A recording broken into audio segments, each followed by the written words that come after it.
창조과학 스쿨 중국 과정에 오신 모든 성도님들 예수 그리스도 이름으로 진심으로 환영합니다. 저는 경희대학교 의과대학 하주원 교수입니다. 현재 한국창조과학회 9대 회장직을 섬기고 있습니다.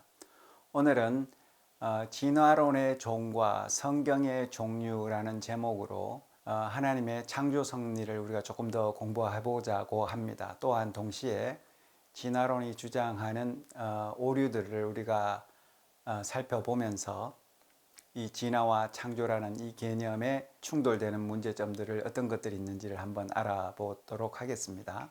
오늘은 말씀드릴 목차입니다. 첫 번째, 진화와 종의 정의에 대해서 말씀을 드리고자 하고요. 두 번째로 진화론 진영에서 종이 점차 달라진다고 하는데 이 종 분화에 대한 연구들은 어떤 것들이 있는가, 이런 것들을 살펴보면서 또한 문제점들을 우리가 한번 지적해 보고자 합니다. 세 번째로 생명체가 굉장히 다양한데 이런 다양성을 우리가 어떻게 이해할 것인가. 또 네 번째로는 이 돌연변이, DNA에 어떤 변화가 생기는데 이런 역할들이 과연 진화의 동력이 될 수가 있는가, 이런 문제들을 알아보면서 결론을 맺도록 하겠습니다. 첫 번째, 우리의 진화와 종의 정의와 또 종 분화에 대한 진화론 연구들을 함께 살펴보도록 하겠습니다. 진화의 정의는 물론 굉장히 다양하지만 오늘 제가 지금 가지고 온 내용은 위키백과에서 표현한 내용입니다. 제가 한번 읽어보겠습니다. 진화는 생물 집단이 여러 세대를 거치면서 변화를 축적해 집단 전체의 특성을 변화시키고 나아가 새로운 종의 탄생을 야기하는 관찰된 자연현상을 가리키는 생물학 용어이다. 이렇게 표현이 되고 정의가 내려지고 있습니다. 우리는 성경을 통해서 모든 생명체는 하나님께서 종류대로 창조하셨다라고 우리는 알고 있는데, 이 진화라는 개념에 따르면 그러한 창조주는 존재할 필요가 없고 생명체가 오랜 시간을 거쳐서 조금씩 변화하면서 우연하게 오늘 우리가 보는 굉장히 다양한 생명체가 만들어졌다라고 주장하는 내용입니다. 자, 여기서 그렇다면 변화를 축적한다고 했는데 이 변화는 어떤 변화인가? 분명히 형태적인 변화가 있어야 될 것입니다. 또 동시에 유전적인 변화가 있어야 될 것이고, 그러려면 돌연변이가 굉장히 중요한 역할을 해야 할 것입니다. 자, 그 다음 새로운 종이 탄생을 한다라고 이야기를 하는데, 그러면 우리는 이 종을 어떻게 정의를 해야 되고 종을 어떻게 이해해야 하는가, 이런 질문을 던질 수밖에 없는 것이죠. 그리고 또 중요한 것이 이러한 변화를 거쳐서 집단 전체의 특성을 변화시킨다라고 했는데, 그렇다면 이 특성이 변화하는 과정이 관찰이 되고 있느냐, 이 한 종에서 특성이 변화해서 다른 종으로 변화하는 과정을 종분화라는 단어를 씁니다. 그래서 오늘 이런 내용들을 한번 우리 같이 공부를 해 보겠습니다. 종의 정의는 매우 또 다른 정의들이 있습니다만, 일단 종이라는 단어의 의미는 라틴어로 species 우리가 쓰는데요. 이 라틴어의 의미는 겉모습, 이런 뜻이라고 합니다. 그래서 처음에 우리가 생명체를 나눌 때는 당시에는 유전학적인 연구가 부족했기 때문에 주로 형태학적인 구분, 그러니까 동물들 중에 비슷한 모양이나 습성을 가진 그러한 동물들을 하나를 모아서 종이다라고 주장을 했었는데요. 그 후로 또 다른 개념들이 나오기 시작을 했습니다. 1942년에 어니스트 메이어 교수님께서 주장하신 내용인데요. 제가 읽어보겠습니다.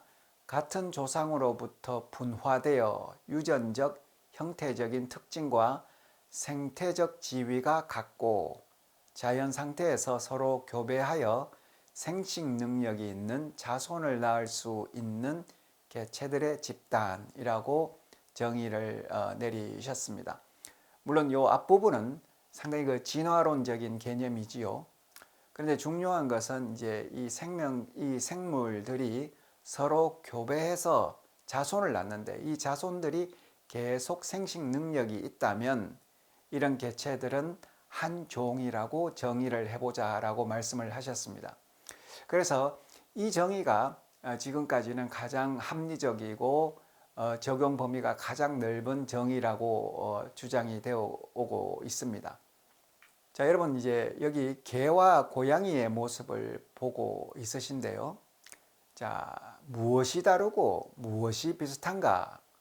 우리 왼쪽에 있는 개의 모습을 보면 굉장히 다양합니다. 또 고양이의 모습들도 다양하지요. 털의 모습, 크기 굉장히 다양한데 분명히 개와 고양이는 다른 점이 있습니다.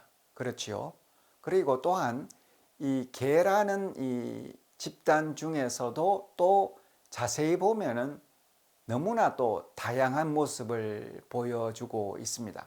그래서 이 두 그룹들 사이에 분명히 다른 점도 있고 또 한 그룹 안에 굉장히 다양한 모습도 있는 것이 사실입니다. 그러면 이런 점들을 우리가 어떻게 이해해야 하는가? 개와 고양이는 분명히 차별성이 있습니다. 우리가 직관적으로 그 모습을 보면 분명히 구별할 수가 있지요. 모습이 다르고 또 울음소리도 다르고 움직이는 모습도 다르고 뭐 유연성도 분명히 다르고 털 색깔도 자세히 보면은 분명히 다르다라는 것을 알게 됩니다. 그래서 개라는 집단과 고양이라는 집단은 굉장히 차별성이 있다. 그건 우리가 이제 알 수가 있는 것이지요.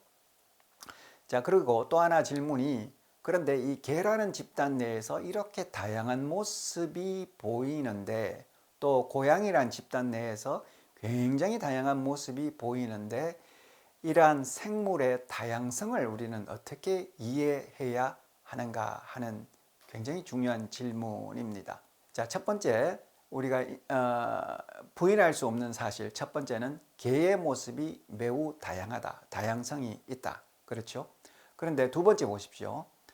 이 형태학적으로 굉장히 좀 달라 보이기는 합니다만 모두 교배 가능합니다. 그래서 예를 들어서 뭐 불독이라든지 혹은 저는 이 개를 키우지 않아서 잘 모르겠습니다만 혹은 다른 종류의 개가 사실 다 교배가 가능합니다. 그래서 비록 겉모습은 다 다르지만 모두 동일한 종입니다. 그래서 서로 교배를 해서 새끼를 낳을 수 있고 이 새끼들도 생식 능력이 있다라는 것이죠. 자, 그리고 네 번째로 그렇지만 아까 말씀드린 것처럼 고양이와는 완전히 다른 특성을 보인다.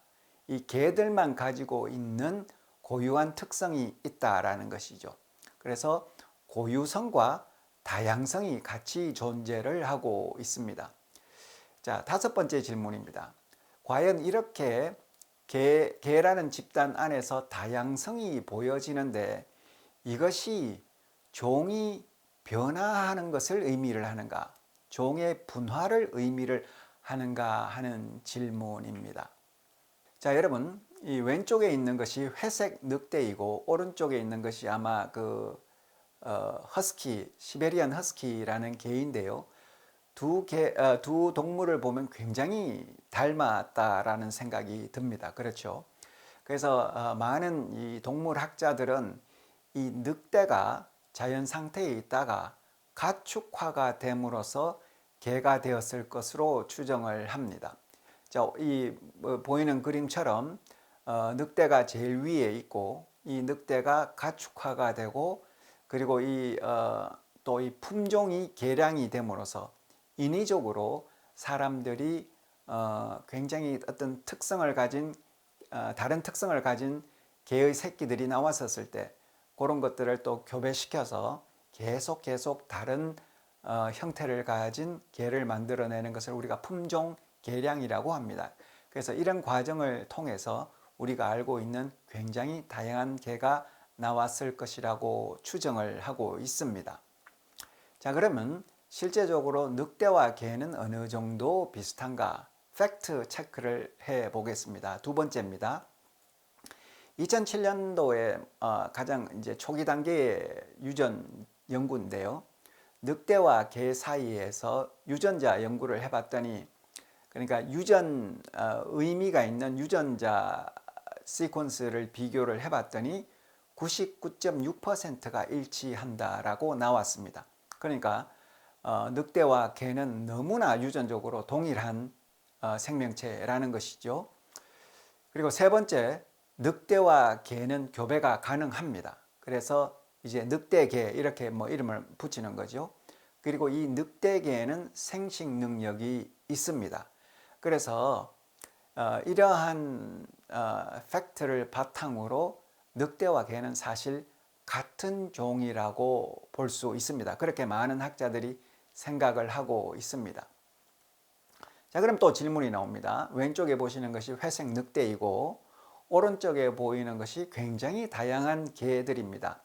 아까 제가 이제 가장 그 형태학적으로 비슷한 것이 회색 늑대와 시베리안 허스키를 비교를 해봤는데, 그렇다면 회색 늑대와 우리가 알고 있는 이런 반려견들은 교배 가능할 것인가? 물론 우리가 이걸 인위적으로 자연 상태에서 교배하는 것을 보지는 못했지만 교배 가능하리라고 생각을 합니다. 이론적으로 너무나 가능할 것입니다. 자, 그러면 이제 여섯 번째 질문을 다시 한번 보겠습니다. 2번과 5번은 팩트라고 보시면 될 것 같고요. 그러면 진화론적인 관점에서 이 개는 늑대의 아종이다, 이런 주장을 합니다. 아종. 또 아종은 뭔가 한번 살펴보도록 할게요. 또 개와 늑대가 교배 가능하다고 말씀을 드렸고, 또 개와 코요테 굉장히 닮아 있습니다. 주둥이가 뾰족하죠, 그렇죠? 귀의 모습도 굉장히 닮아 있습니다.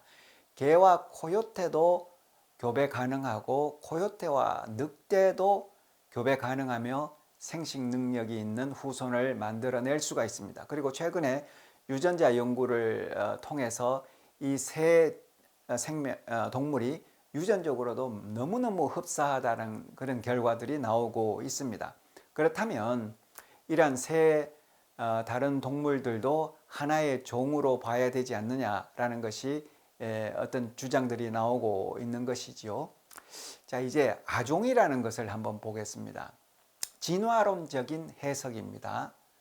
종의 하위 그룹이다, subspecies다, 이렇게 이제 표현할 수가 있고요. 두 번째, 종 내에서 생긴 지리적, 형태적, 유전적 차이가 있는 하위 집단이다. 아까 제가 앞에서 개는 늑대의 아종이다라고 진화론적인 해석을 하고 있다고 말씀을 드렸죠.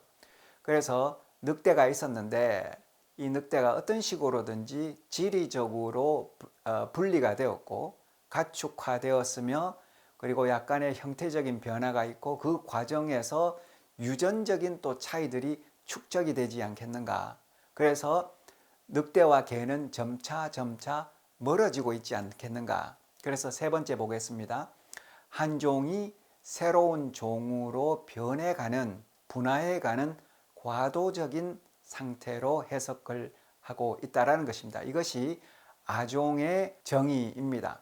밑에서 보는 것처럼 시간이 지나면서 어떤 식으로든지 유전적 차이가 축적이 되어서 아종을 거쳐서 완전히 다른 종으로 분화하지 않겠느냐. 이것이 이제 진화론의 생각인 것이죠. 자, 요 개념을 다시 한번 정리를 해 보겠습니다. 그래서 진화론에서는 소진화라는 단어와 대진화라는 단어를 이제 구별해서 쓰는데요. 이것이 어떤 것인가? 자, 종분화라는 것은 하나의 종, A라는 종이 있었는데, 그리고 A라는 종 내에서 새끼를 낳으면서 계속 생식 능력이 있는 그런 자손들을 만들어냈는데, 여기서 일부분이 지리적으로 격리가 되었다. 그래서 유전적인 또 차이가 축적이 되었다. 그래서 조금씩 변화한다. 이게 아종이라고 말씀을 드렸죠. 자, 그래서 밑에 보시면 A0가 예를 들어서 늑대라고 우리가 가정을 해보겠습니다. 그런데 A0가 조금 변해서 A1이 되었다. 지리적으로 격리가 되었다. 그리고 그로 인해서 유전적인 차이가 조금씩 서로 다르게 쌓인다라는 이야기죠. 그럼에도 불구하고 A0와 A1은 교배 가능합니다. 그런데 이것이 점차 변해지고 있다. 그래서 A0와 A1 사이에서 일어나는 현상을 진화론자들은 소진화라고 이야기를 하고 있는 것입니다. 자, 그 다음에 A1에서 또 어떤 지리적 격리가 일어났다. 그리고 그로 인해서 유전적으로 섞이지 않으니까 막 차이가 조금씩 축적이 되더라. 그러면 이제 A2가 돼야 되는 거죠. 그래서 개는 늑대의 아종이고 또 A2가 생긴다면 이 A2는 A1인 개의 또 다른 아종이라고 생각할 수도 있겠습니다. 자, 이런 식으로 소진화가 조금씩 축적이 되면서 A4가 만들어졌는데 이 A4는 A0와는 더 이상 교배하지 않는 그리고 생식 가능한 자손을 낳을 수가 없는 유전적으로 완전히 다른 생명체가 되었다. 종 분화가 일어났다. 종이 달라졌다. 그러면 우리는 진화론자들은 이 A4를 B0 완전히 종이 다른 생명체다라고 주장을 한다라는 것입니다. 그러면 이런 소진화가 겹치고 쌓여서 A0가 B0가 되는 이 전체 과정을 대진화라고 부르는 것입니다. 자, 오른쪽 보시면 종 분화 다시 보시겠습니다. 같은 종 안에서 유전적 변이를 통해 생식적인 격리가 일어나는 과정, 굉장히 말이 좀 어렵습니다만 결국은 한 종 안에서 유전자가 조금씩 변해서 이제는 생식을 서로 교배할 수 없는 다른 종이 된다라는 말씀인 거죠. 자, 그럼 이러한 유전적 변이가 쌓이려면 그 원인이 있어야 될 텐데 진화론에서는 여러 가지 원인을 이야기를 합니다. 제일 중요한 것이 서식지가 바뀌어졌다. 마찬가지로 늑대는 자연 상태에서 존재를 했고 이런 늑대가 집안으로 들어오면서 가정으로 들어오면서 가축화가 되었다. 그래서 서식지가 달라진 거죠. 그래서 더 이상 서로 교배하지 않으면서 유전적 차이가 벌어지기 시작을 했다. 이게 이제 서식지 격리라는 의미입니다. 그리고 오늘 저는 이제 고리종이라는 개념을 다시 한번 설명을 드리고자 합니다. 또 번식 시기가 달라진다. 시간적 격리. 점박이 토끼는 여름에 번식을 하고 갈색 토끼는 겨울에 번식을 하는데 또 이런 식으로 번식 시기가 달라지면 점차 유전적인 변이가 쌓일 것이다. 그래서 이것이 달라진다. 또 행동적 격리라는 것도 있고 기계적 격리. 유전 형질의 변화로 인해서 한쪽의 덩치가 너무 커져서 교배할 수가 없다. 그렇다면은 또 그룹들이 좀 달라지지 않겠는가. 이렇게 진화론을 주장하시는 분들은 유전적 변이가 일어날 수 있는 조건들을 이렇게 다양하게 설명을 하고 있습니다. 그 중에서 1번 서식지 격리가 굉장히 이제 중요한 진화론의 개념으로 나오고 있습니다. 자, 요 내용은 제가 지난번에도 한번 설명을 드렸는데 워낙 중요한 케이스이기 때문에 오늘 다시 한번 설명을 드리겠습니다. 고리종, 영어로 하면 ring species라는 말이고요. 자, 고리종에 대한 정의를 한번 보겠습니다. 지리적 장벽으로 인해 서식지가 원형의 고리 형태를 띠며 고리 끝에 해당하는 서식지에서는 교배가 일어나지 않는 종이라고 이야기를 하고 있습니다. 자, 이 오른쪽 그림에서 왼쪽 지구 모습을 보겠습니다. 자, 저기 있는 북극해를 중심으로 북극 주변에 갈매기들이 서식을 하고 있는데 자, 1번 지역을 보시겠습니다. 1번 지역에 있는 갈매기는 그 옆에 있는 2번 지역의 갈매기와는 거리가 가깝기 때문에 그나마 서로 조금씩 왕래하면서 교배를 하고 있었습니다. 또한 2번과 3번 또 서로 약간의 왕래가 있으면서 교배가 가능했습니다. 그런데 1번에서부터 이제 점차 지역적으로 멀어지고 있는 것이죠. 그리고 3번, 4번이 조금 달라지고 4번, 5번이 달라지고 5번, 6번이 달라지고 또 6번, 7번이 달라졌더라라는 이야기입니다. 그래서 이 북극해를 서로 왕래하기가 너무 힘들기 때문에 이런 지리적 장벽으로 인해서 서식지가 조금씩 달라졌고 이 고리 모양으로 이렇게 달라지더니 결국은 1번의 갈매기와 7번의 갈매기는 더 이상 교배하지 않더라. 유전적인 변이가 너무 많이 축적이 돼서 교배하지 않더라. 자, 이런 식으로 종이 변화한다. 이렇게 이제 진화론을 주장하시는 분들이 말씀을 하시고 있는 것이죠. 자, 그런데 이제 이 고리종의 문제점은 이 시작점을 어디로 볼 것이냐가 사실은 이 논리의 가장 맹점입니다. 왜 1번과 7번이 멀어졌느냐? 1번과 7번은 거꾸로 보시면 굉장히 가깝지 않습니까? 그러면 1번과 7번이 서로 왕래하고 교배할 수도 있어야 되는데 뭔가 이게 논리가 참 만들어지기가 힘들다라는 걸 알 수가 있지요. 두 번째로 이제 캘리포니아 주를 보시면 중간에 큰 사막이 있어서 이 사막을 생명체들이 왕래하기가 힘들다. 그래서 사막을 중심으로 또 고리 형태로 도롱뇽이 조금씩 달라지고 있다. 그래서 이런 이제 어떤 중심으로 해서 한 바퀴 돌게 되면은 두 도롱뇽이 유전적 변이가 축적이 돼서 서로 교배하지 못한다. 이런 케이스도 이제 고리종으로 이렇게 보고가 되고 있습니다. 세 번째로 티베트 고원을 중심으로 버들솔세이의 그 변화를 말씀을 드리겠습니다. 자, 요 버들솔세이에 대한 논문이 2001년도 네이처에 발표된 상황입니다. 네이처는 세계 최고 수준의 과학 학술지입니다. 사실 이러한 이제 학술지에 논문을 발표할 수 있다면 학자로서는 최고 수준이라고 이제 인정을 받는 굉장히 좋은 학술지입니다. 자, 2001년도이면 뭐 상당히 이제 최근의 내용이지요.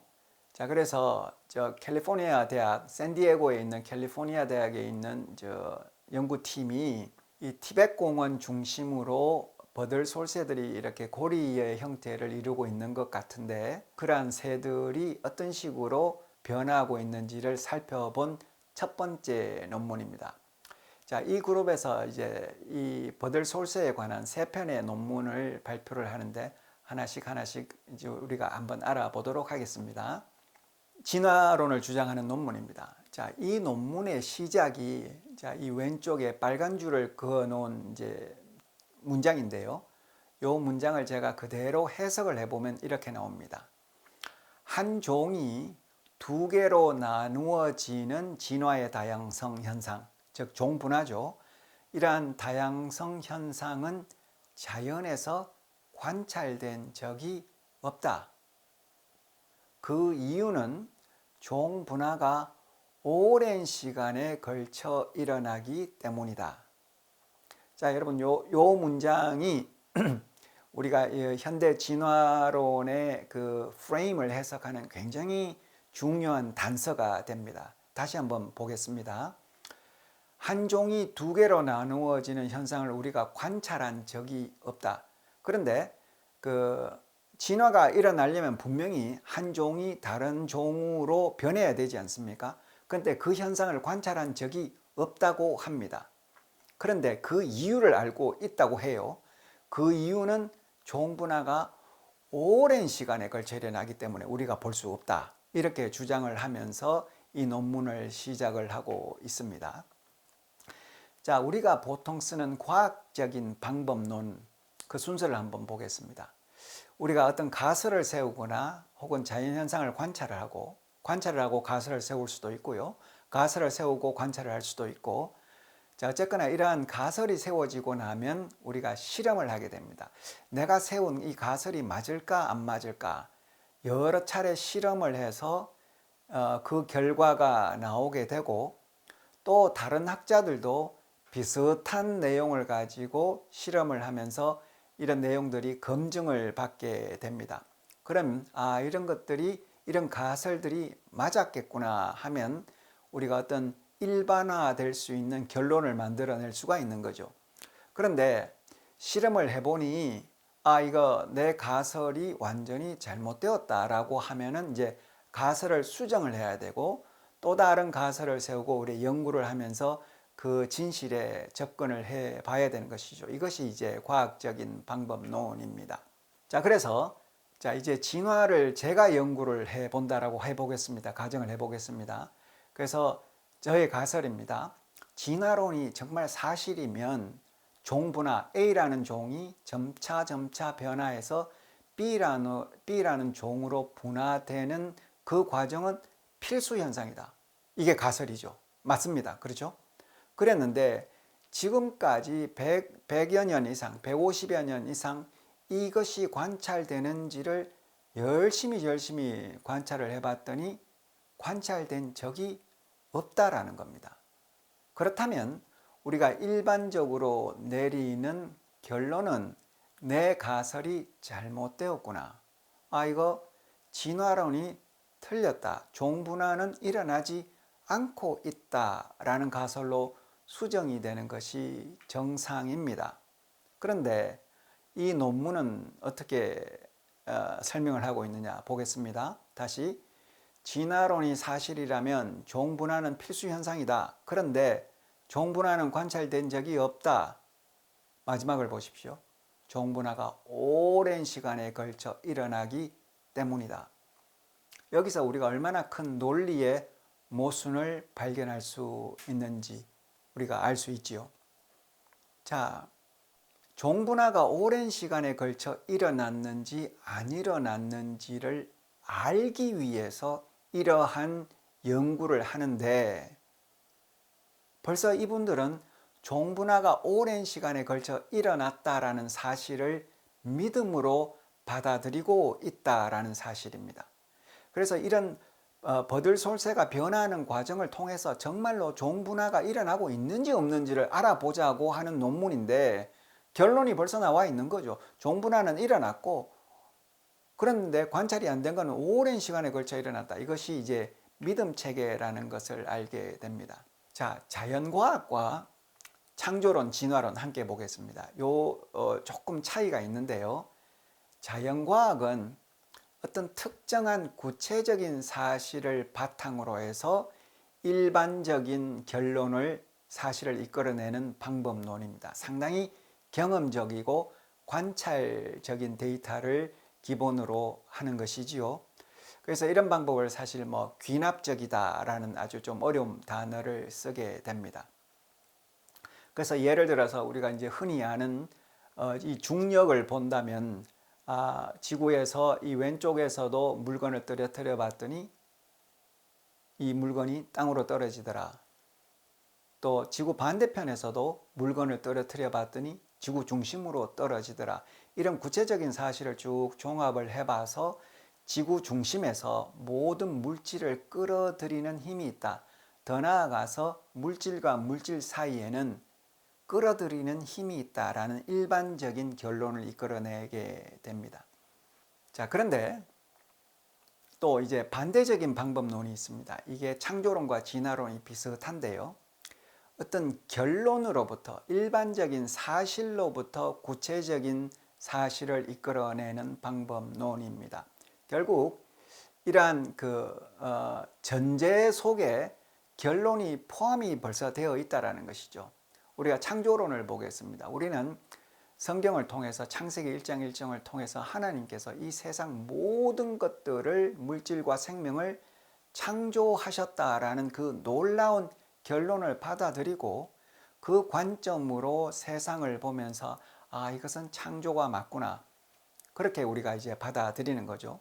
그래서 이런 방법론도 사실 우리가 사용하는 자연과학적인 방법으로 이것을 증명하기는 굉장히 어렵습니다. 어렵다기보다는 불가능한 사실이죠.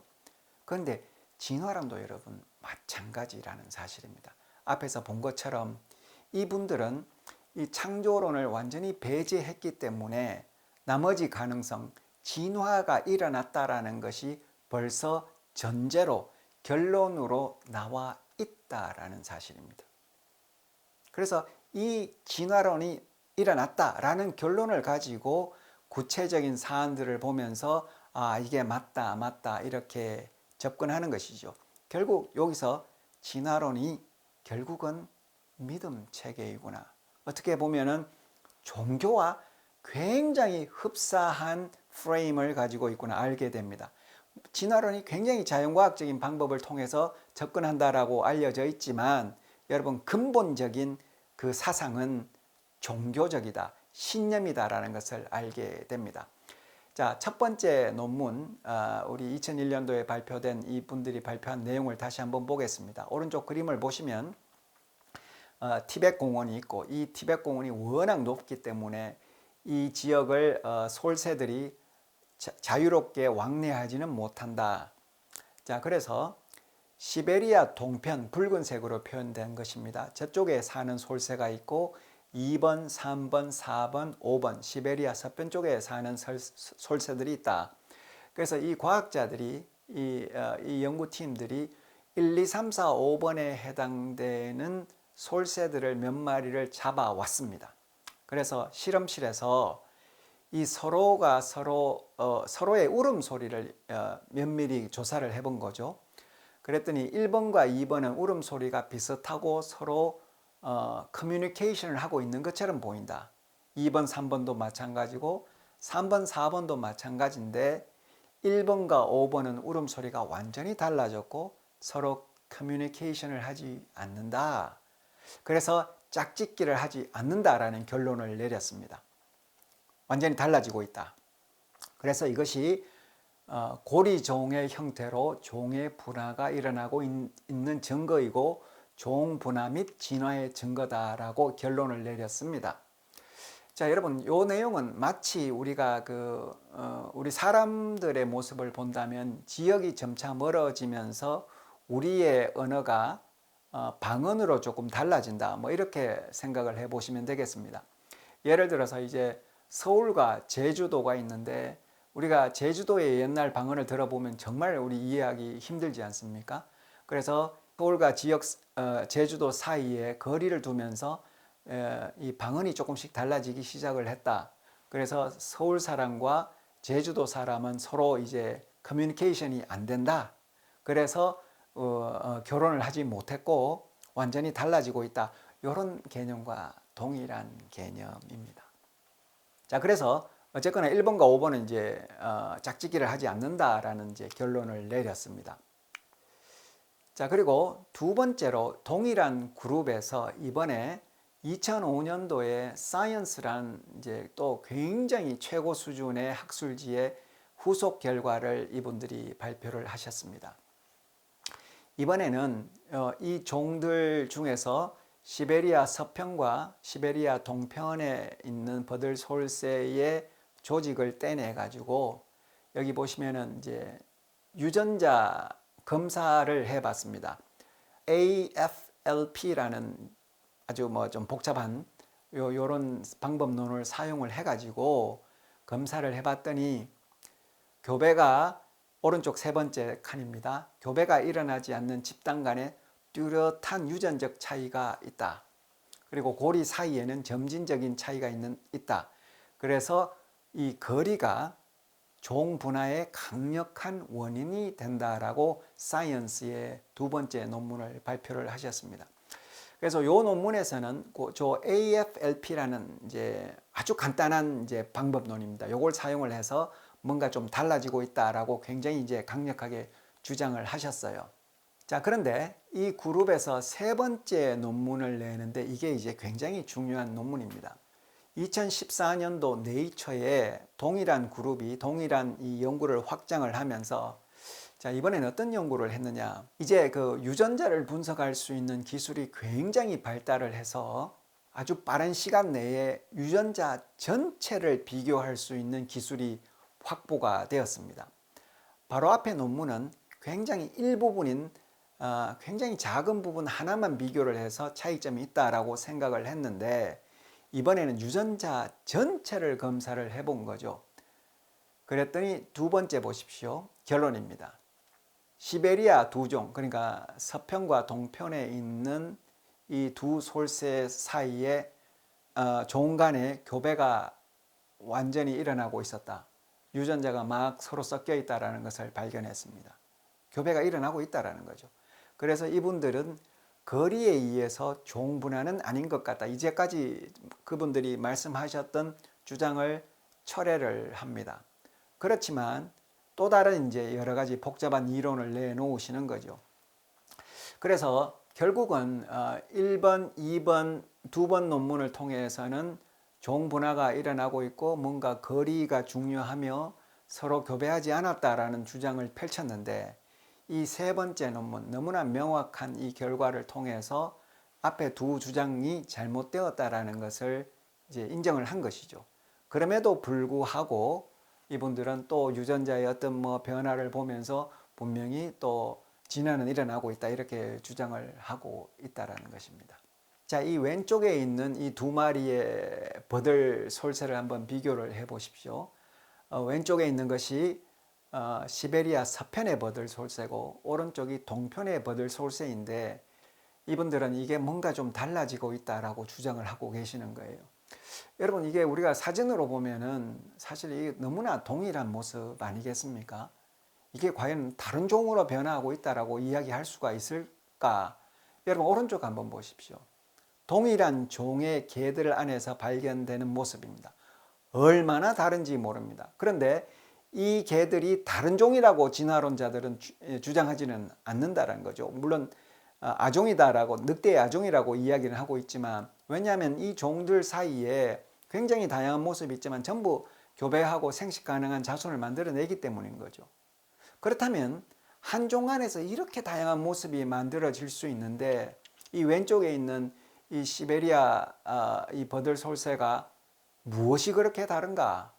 참 납득하기 힘든 내용입니다.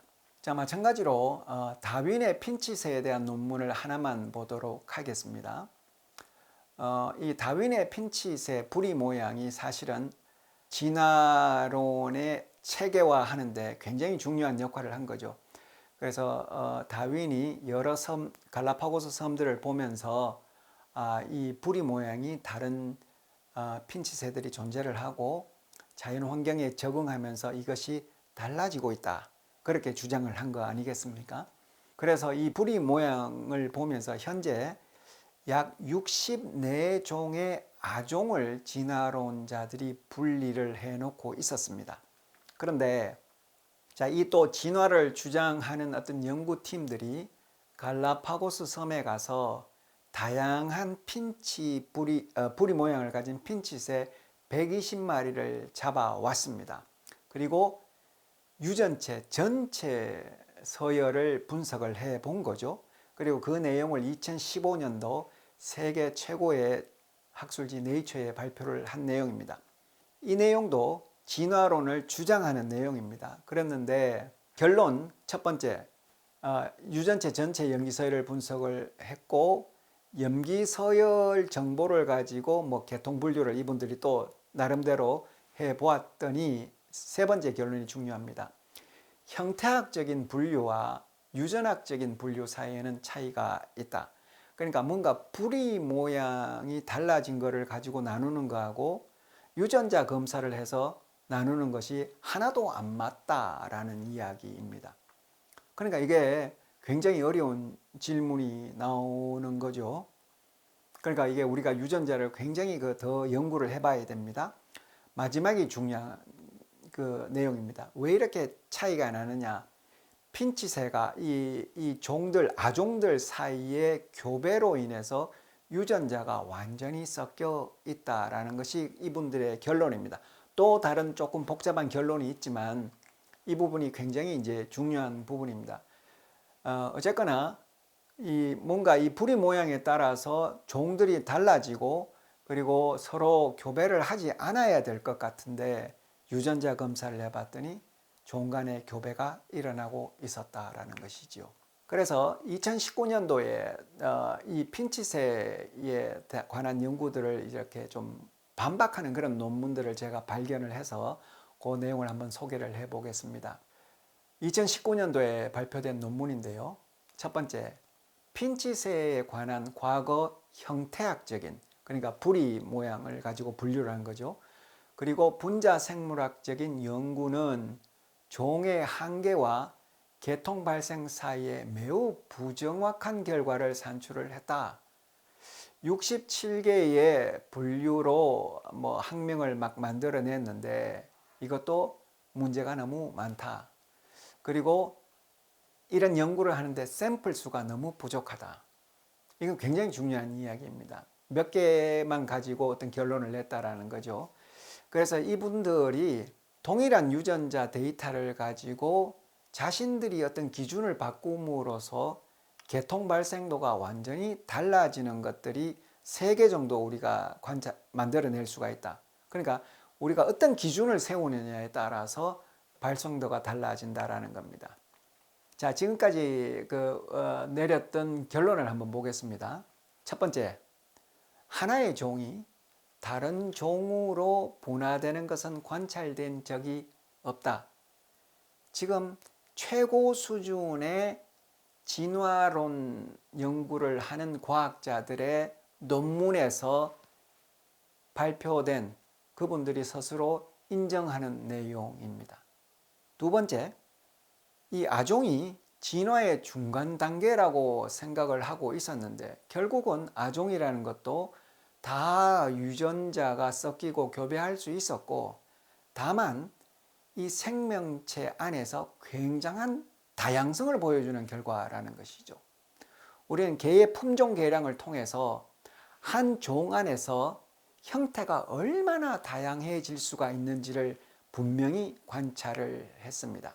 자, 그렇다면 세 번째, 이 생명체의 다양성은 우리가 어떻게 이해할 수가 있는 것인지 한번 보도록 하겠습니다.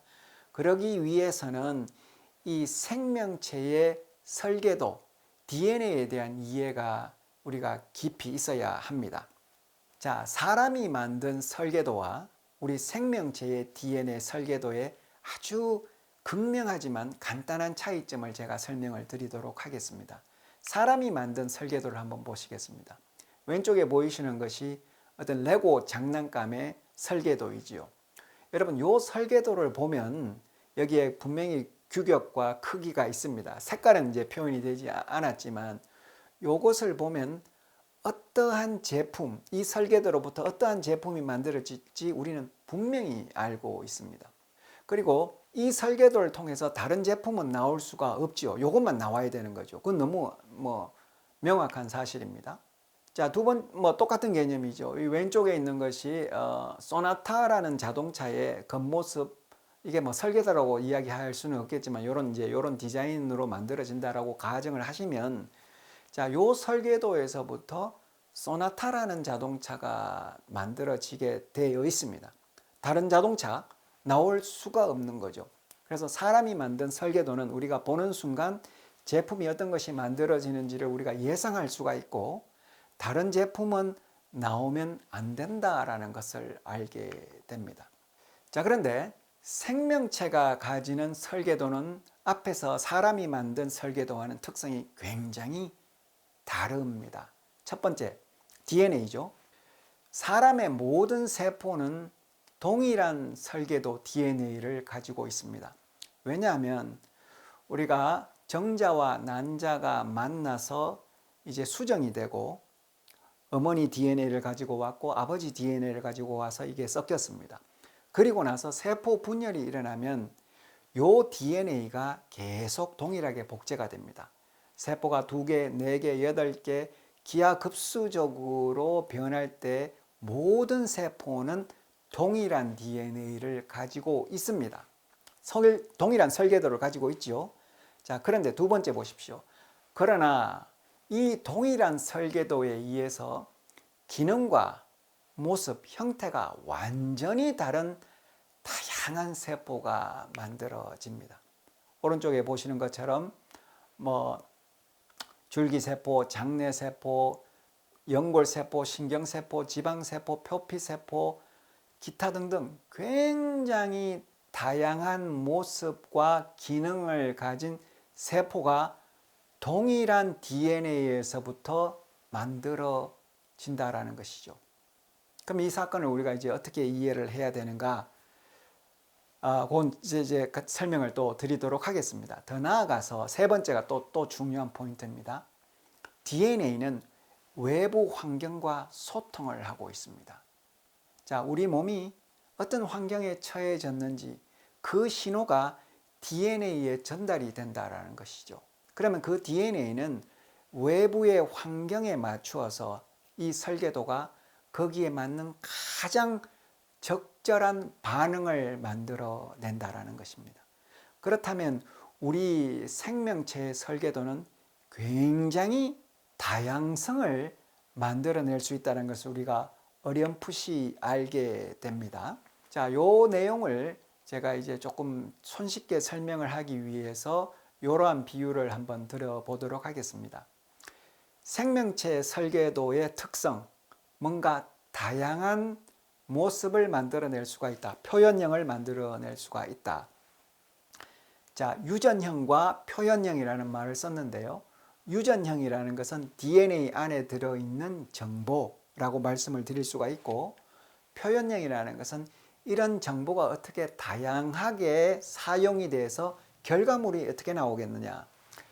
자, 예를 들어서 여러분, 우리 DNA 안에 이런 제품을 만들어낼 수 있는 정보가 들어가 있다라고 가정을 해보겠습니다. 기와를 만들어낸다. 기둥을 만들어낸다. 문을 만들고 창문, 벽돌, 침대, 기타 등등 이런 것들이 집을 만들 수 있는 여러 가지 부품들의 그 설계도, 정보가 들어가 있다라는 겁니다. 그런데 놀랍게도 이러한 설계도에서부터 여러분 A라는 집을 만들어낼 수가 있고 B라는 집을 만들어낼 수 있다는 거죠.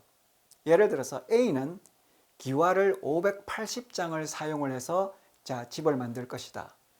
B는 기와를 1200장을 만들 것이다. 또 기둥은 A라는 집은 기둥을 25개를 만들 것이다. 자, 이런 식으로 이 DNA 안에 들어있는 어떤 설계도, 그거를 이용을 해서 굉장히 다양한 결과물을 만들어낼 수 있다는 것이죠.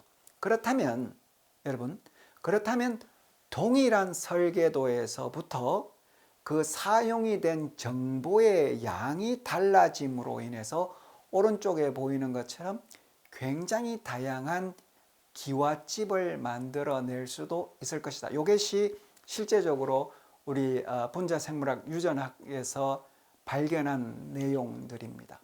동일한 DNA로부터 굉장히 다양한 세포가 만들어질 수가 있다라는 겁니다. 자, 그러나 이게 이제 조금 더 큰 생명체라고 우리가 이제 가정을 해본다면 이 가정집에 있는 설계도 내역을 가지고 다양한 기와집을 만들어낼 수 있었지만 이걸 가지고 오른쪽 밑에 있는 것처럼 석유화학 공장을 만들어낼 수는 절대로 없다라는 것이죠. 자, 이 가정집 설계도에 어떤 변화가 일어났다.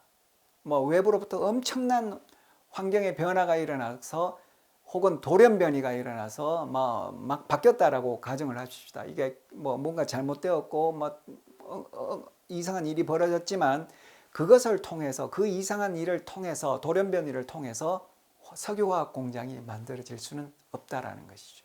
자, 이제 돌연변이 이야기를 이제 앞으로 할 텐데요. 만약에 여러분 여기서 기와를 만드는 설계도에 뭔가 문제가 생겼다, 뭔가 변형이 생겼다라면은 뭐 안 좋은 기와가 나올 수밖에 없겠지요. 기둥이 좀 잘못되었다, 더 좋은 기둥이 만들어진다라고는 생각할 수가 없습니다. 그 말씀을 드리겠습니다.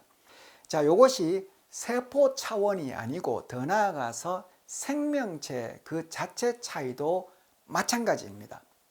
자, 여러분 여기 보시면은 미국의 어떤 이제 더가라는 부부가 자녀를 19명을 낳았다고 합니다. 그런데 자세히 보시면 이 아이들의 모습이 비슷하기도 하지만 굉장히 다 다르다. 절대로 동일한 아이는 태어나지 않는다라는 것을 알 수가 있습니다.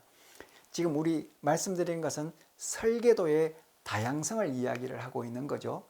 그 이유는 뭔가? 자, 이 왼쪽에 보이는 것이 우리 그 세포 안에 있는 DNA의 덩어리입니다. 자, 우리 한 세포는 DNA 덩어리를 46덩어리를 가지고 있는데 혹은 쌍을 이루고 있기 때문에 23쌍이라고 이야기를 할 수도 있겠습니다.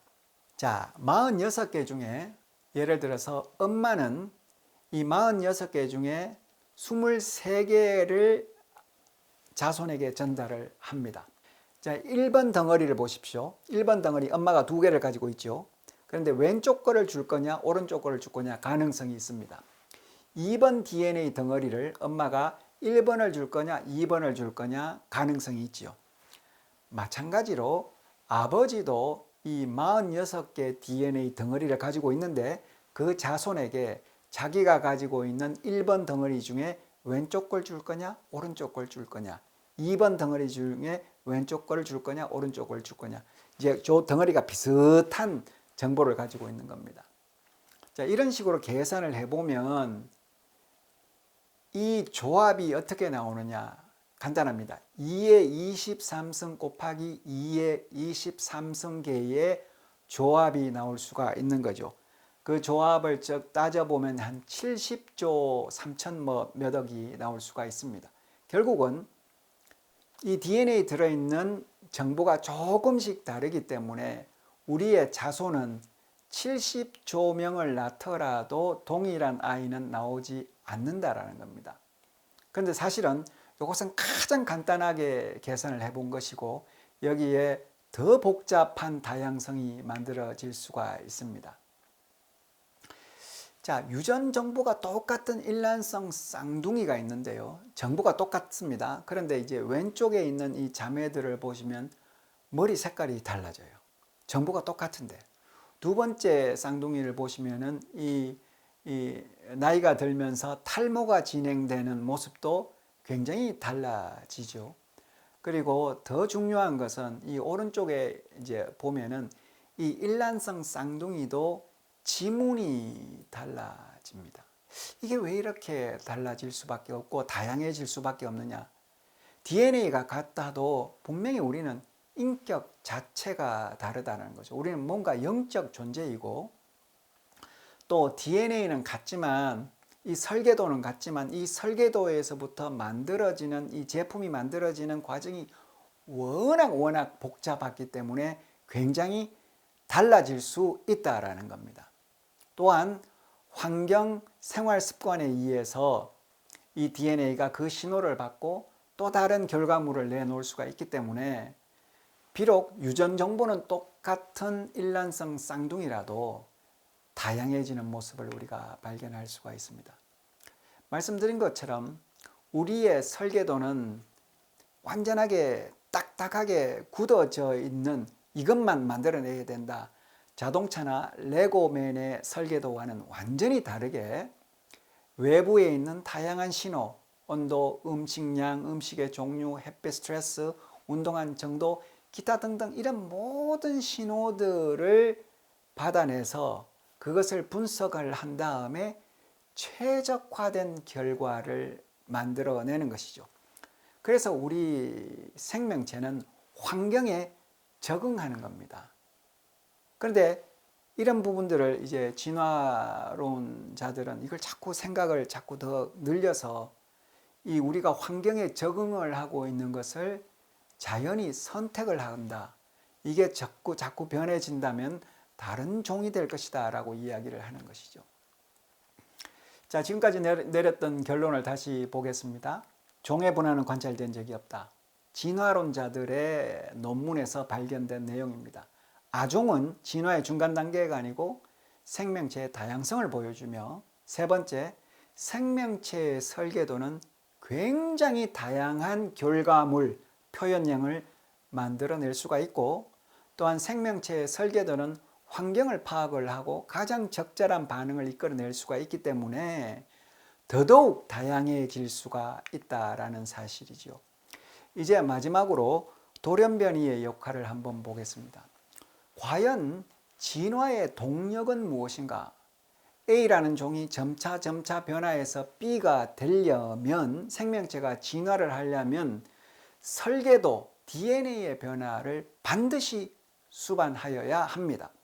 다른 방법이 없습니다. 정말 이건 그 누구도 부인할 수 없는 사실입니다. DNA 변화가 있어야 된다. 자, 두 번째, 자연 상태에서 DNA, 설계도가 변하는 과정은 돌연변이 밖에 없습니다. 돌연변이. 돌연변이라는 것이 DNA의 일부가 어떤 이유로 해서 갑자기 바뀌는 것이죠. 그래서 진화론을 주장하시는 분들은 DNA 돌연변이가 진화의 동력이다 이렇게 주장할 수밖에 없어요. 그런데 이제 DNA 돌연변이가 무슨 역할을 하느냐, 우리가 실험적으로 인위적으로 DNA 돌연변이를 굉장히 많이 만들어 봅니다. 왼쪽 위에 있는 것이 정상적인 DNA의 다이아그램이고요.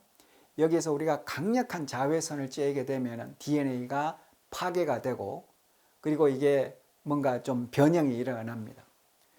자, 이런 식으로 DNA의 돌연변이를 이렇게 봤더니 생명체가 대부분이 기형이 생기는 거예요.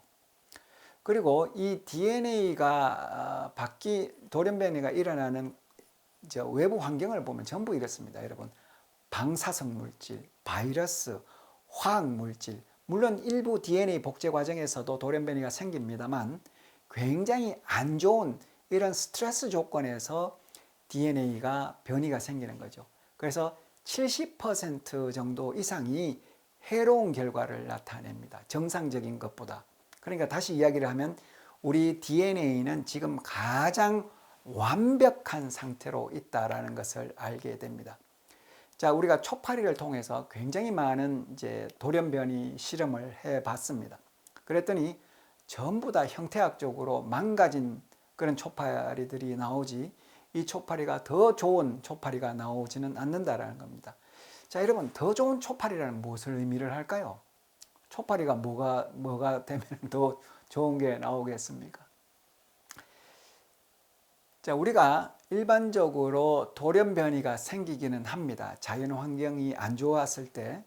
그런데 우리 몸 안에는 이 DNA가 잘못되었다, 변이가 일어났다라는 것을 인식을 하고 원래대로 고치는 강력한 치료 기전이 우리 몸에 존재를 합니다.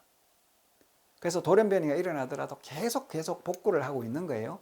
그랬는데 오른쪽에 보시면 이 환자는 선천적으로 돌연변이 복구 능력이 없는 환자들이에요. 그랬더니 어떤 일이 벌어지는가? 자, 48살이 되었으니까 벌써 굉장히 노화가 온 모습이 보인다라는 거죠. 그래서 DNA의 복구가 일어나지 않으니까 조기 노화가 오고 굉장히 다양한 질환이 생기더라. 결국 돌연변이는 뭐냐? 질환이 생긴다라는 것입니다. 자, 말씀드린 것처럼 일단 DNA에 돌연변이가 생기면 세포는 이거를 복구를 합니다. 그랬는데 두 번째로 이 돌연변이가 너무 많이 생겨가지고 이거 내가 더 이상 복구를 못하겠다라는 판단을 내리면 세포는 스스로 죽어버립니다. 이걸 세포의 자발적인 사별이라고 해서 그 DNA를 전부 조각조각 내서 그 정보를 없애버리는 거죠. 그리고 나서 주위에 있는 면역세포들이 와서 이것을 완전히 없애버리게 됩니다. 그리고 이 과정을 하나 이제 탈출하는 경우가 있는데 그것이 바로 암세포입니다. 돌연변이가 생겨서 복구도 되지 않고 세포가 스스로 죽지도 않고 그리고 이상하게 살아남게 되면 이제 암세포가 되는 것이죠. 그래서 세포의 돌연변이는 생존에 유리한 방향으로 나타나지 않고 진화의 원인이 되지 않습니다. 안젤리나 졸리 효과라는 게 있습니다. 여러분 이제 너무 잘 아시는 헐리우드의 유명한 여배우이지요.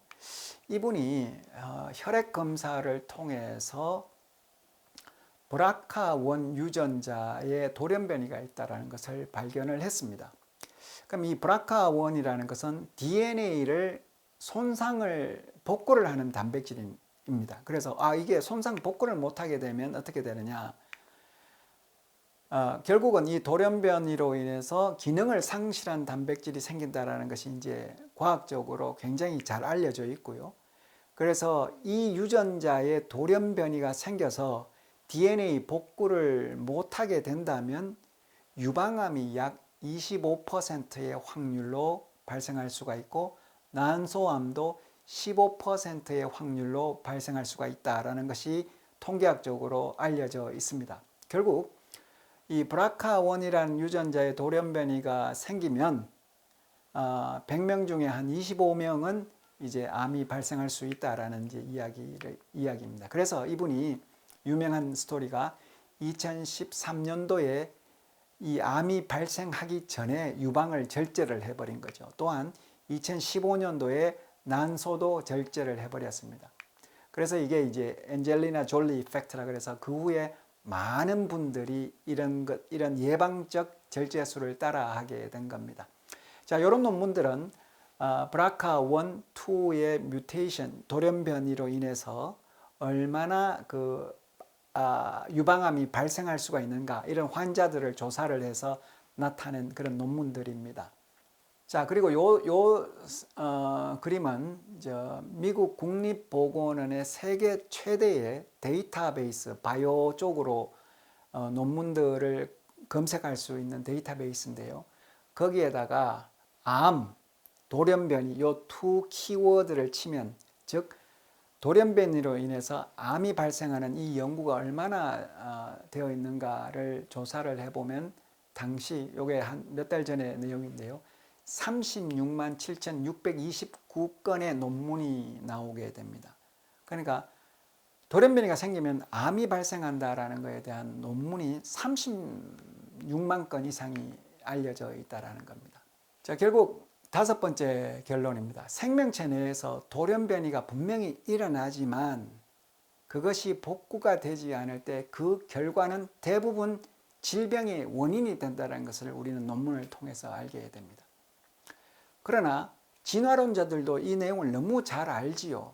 그런데 진화가 일어나려면 돌연변이라는 변수 그것밖에 없기 때문에 뭔가 이걸 가지고 또 다른 설명을 해보려고 노력을 하는 거죠. 그런데 그 노력을 우리가 자세히 보면은 정말 받아들일 수 없는, 납득하기 힘든 내용입니다. 이제 결론을 내리겠습니다. 자, 여러분, 다시 이 다양한 개와 다양한 고양이, 그리고 이 한 집단 안에서 우리 DNA라는 유전 설계도의 특성을 관찰을 해보면 굉장히 다양한 형태의 결과물이 나올 수 있다. 그것을 우리가 발견하게 됩니다. 그러나 개와 고양이 사이를 돌연변이를 통해서 넘나들 수 있는 그런 가능성은 절대 없다. 이 두 개체 사이에는 완전한 유전적 장벽이 있다는 것을 알게 됩니다. 하나님께서는 짐승들을 그 종류대로, 땅에 기는 것은 그 종류대로, 물속에 있는 것은 종류대로 만드셨다라고 이야기를 하잖아요. 자, 그렇다면 이게 해석을 우리가 한번 보겠습니다. 자, 이제 관찰되는 현상은 제일 위에 보라색으로 표현된 부분입니다. 다양한 생명체가 있습니다. 그런데 진화론자들은 이것이 우연히 만들어져야 했기 때문에 이렇게 다양한 것이 점차 변화되어서 돌연변이를 통해서 변화되었고, 이런 것들을 더더욱 추정을 해본다면 옛적에는 세포 하나가 우연히 만들어져야 되지 않겠느냐. 이 내용은 이분들의 머릿속에서 나오는 것입니다. 창조론적 해석은 이런 겁니다. 분명히 유전자가 다양한 모습을 보일 수가 있으니 한 생명체 내에서 다양한 모습이 나오는 것은 분명한 것이고, 그러나 그 다양성이 한 종에서 다른 종으로 넘어갈 수는 없는 분명한 유전적 한계는 있다라는 것이 창조론의 해석입니다. 그래서 방금 말씀드린 것처럼 이 두 가지 모델 중에 어느 모델이 더 합리적인가, 우리가 자세히 관찰을 해보면 밑에 있는 이 창조론적인 모델이 지금 자연현상에서 관찰되고 있는 생명체를 훨씬 더 잘 설명하고 있다는 것이죠. 자, 그러면 이제 조금 더 결론을 내려본다면 하나님께서 왜 이렇게 다양한 자녀들이 나오게 하셨는가? 이 왼쪽에 있는 그 모습처럼 뭔가 기계 부품처럼 하나님께서 똑같이 만드시지 않고 우리 한 사람 한 사람을 너무나 독특한 DNA를 주셔서 굉장히 독특한 모습으로 창조를 하셨다라는 것이죠. 그 이야기는 우리에게는 굉장히 독특한 목적이 있다는 것을 알게 됩니다. 그리고 이러한 다양한 목적을 가진 우리들이 모였었을 때 뭔가 우리 각 퍼즐의 모양은 다르지만 이 모형을 다 모아 본다면 여기는 분명히 하나님의 형상을 우리가 발견할 수가 있다는 것이죠. 오늘 강의를 통해서 우리 생명체의 다양성을 진화론적으로 어떻게 해석을 했는지, 진화론자들은, 그리고 그것들의 문제점이 무엇이었는지를 우리가 발견하게 되었고요. 또한 이 자연현상에서 보이는 이런 생명체들은 진화가 아니고 뭔가 한 그룹 안에서 하나님이 말씀하신 이 종류 안에서 유전자의 특성으로 인해서 굉장히 다양해졌을 것이다. 이런 내용들을 여러분들과 함께 살펴보았습니다. 이상 마치도록 하겠습니다. 감사합니다.